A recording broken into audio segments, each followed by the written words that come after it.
यहाँ आप देख सकते हैं कि एक ब्लॉक है जो मेरा x is equal to 0 positions पे है, ठीक है। यहाँ पे मान लो ये ब्लॉक यहाँ पे था और आप इसको जो है सो एक पर्टिकुलर फोर्स लगा के इसको अब्रप्टली मोशन में लाया गया है टुवार्ड्स द राइट। इस पर एक फोर्स लगा और ये मोशन में है।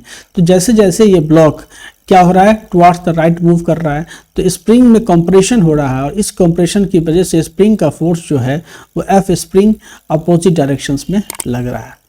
तो एक्चुअली में यहाँ हो क्या रहा है कि जो स्प्रिंग है, जो स्प्रिंग का फोर्स एफएस है, स्प्रिंग फोर्स जो है, स्प्रिंग का रिस्टोरिंग फोर्स जो है, स्प्रिंग का जो restoring force, spring restoring force, spring restoring force, ये एक्चुअली में ब्लॉक पे जो काम कर रहा है वो क्या है, ब्लॉक का डिस्प्लेसमेंट है आपका इस डायरेक्शंस में, ठीक है। ब्लॉक का डिस्प्लेसमेंट है आपका इस डायरेक्शंस में और फोर्स इस डायरेक्शन में काम कर रहा है। तो जो work done by the restoring force है, work done by restoring force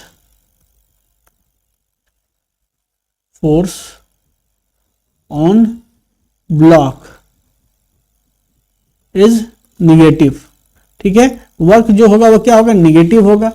और अगर वर्क निगेटिव होगा तो निगेटिव वर्क मतलब क्या हो गया कि जिस पे भी निगेटिव काम होगा उसका एनर्जी जो है सो उसका एनर्जी डिक्रीज करेगा, उसका एनर्जी ट्रांसफर हो जाएगा जो उस पे काम करेगा। क्योंकि वर्क हम जानते हैं कि वर्क क्या होता है, तो वर्क है ट्रांसफर ऑफ एनर्जी। क्या है, transfer of energy, transfer of energy, ठीक है। तो जिस किसी भी वर्क ऑब्जेक्ट पे नेगेटिव वर्क होता है मतलब उसकी जो इनिशियल एनर्जी थी वो घट जाती है पहले से। तो जैसे सपोज करो कि इसके पास एक काइनेटिक एनर्जी है, तो काइनेटिक एनर्जी क्या हो रही है, घटेगी। इस ऑब्जेक्ट की जो काइनेटिक एनर्जी है वो क्या हो जाएगी, घटेगी। और फाइनली वो एनर्जी एक्चुअली घट के जाएगी कहाँ, क्योंकि एनर्जी तो कहीं डिस्ट्रॉय हो नहीं सकती है, तो घट के कहाँ जाएगी। तो एक्चुअली में हो क्या रहा है कि काइनेटिक एनर्जी, इस केस में क्या हो रहा है कि kinetic energy of block decreases as it moves towards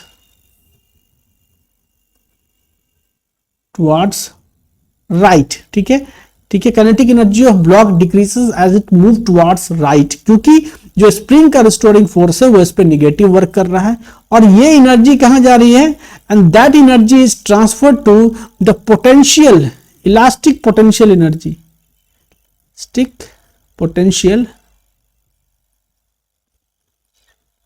energy of spring block system, spring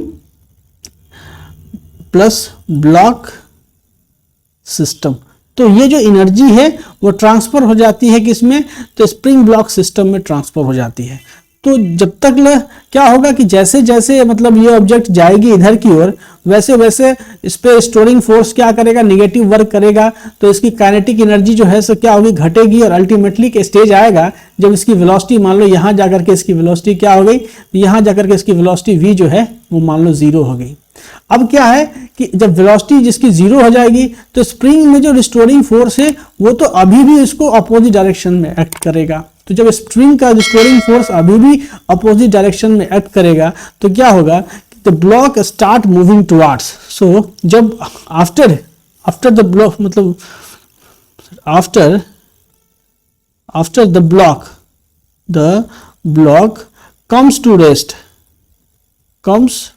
rest, ठीक है।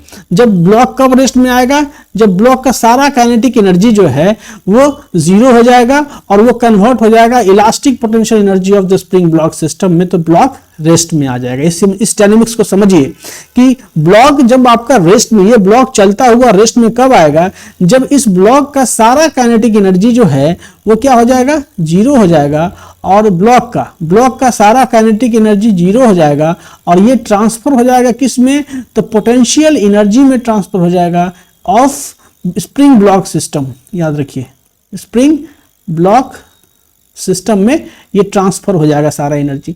फिर क्या होगा कि चूंकि जब ये रेस्ट में आ गया तो स्प्रिंग का जो रिस्टोरिंग फोर्स है वो तो अभी भी इधर की ओर एक्ट कर रहा है, तो वो क्या करेगा, फिर से ब्लॉक को जो है सो इस डायरेक्शन में मूव करवाएगा। जो आप यहां देख रहे हैं कि block is moving towards the left directions due to the action of the restoring force of the spring. ठीक है, ये जो एफ स्प्रिंग है, ठीक है, इसकी वजह से ब्लॉक अब इधर की ओर मूव करेगा। तो क्या होगा, अब जब ब्लॉक इधर की ओर मूव करेगा तो ब्लॉक का जो काइनेटिक एनर्जी है, जो पहले 0 हो गया था, वो इंक्रीज करना स्टार्ट हो जाएगा।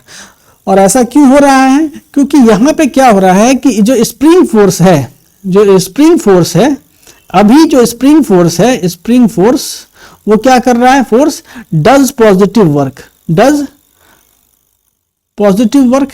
क्यों, क्योंकि यहां देखो तो स्प्रिंग फोर्स भी किधर लग रहा है, इस पे, इस डायरेक्शन में लग रहा है, स्प्रिंग फोर्स इधर की ओर लग रहा है और डिस्प्लेसमेंट भी इधर की ओर हो रही है।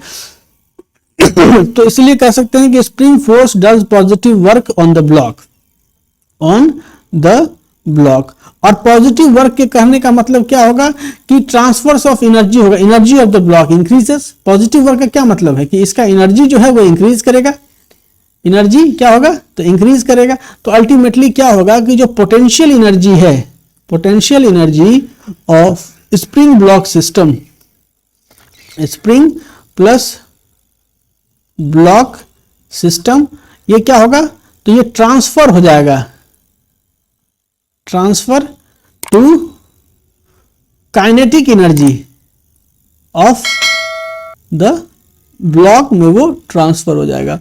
और इस ट्रांसफर के लिए कौन रिस्पॉन्सिबल है, स्प्रिंग फोर्स। ये जो भी फोर्स है, स्प्रिंग फोर्स या ग्रेविटेशनल फोर्स, वो एक तरह का कंजर्वेटिव फोर्स है। मतलब आप एक तरह से कह सकते हैं कि जितनी एनर्जी इसको मिली थी, जितनी एनर्जी इसको इस डायरेक्शन में मोशन की वजह से मिली, उतनी ही एनर्जी इस डायरेक्शन में रिलीज हो गई, कहीं भी एनर्जी का लॉसेस नहीं हुआ। ठीक है, मतलब अगर आप बोले कि पूरे एक्टिविटी में जो काम हुआ वो काम क्या हुआ, अगर दोनों वर्क को जोड़ देंगे तो आपका जो है सो नेटवर्क जो है वो 0 आ जाएगा।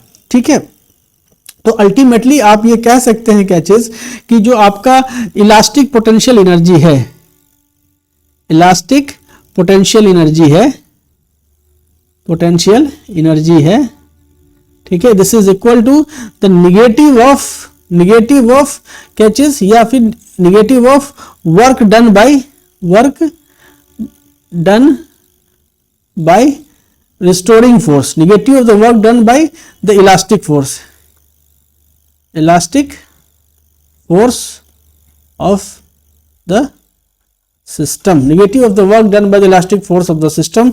या फिर आप लिख सकते हो कि जो change in the potential energy है, ठीक है, जो चेंज इन पोटेंशियल एनर्जी है, दिस इज इक्वल टू क्या चीज, the negative of potential energy is work done by the elastic force, elastic force के द्वारा जो काम होगा, और negative of the change in potential energy is equal to the work done by the elastic force.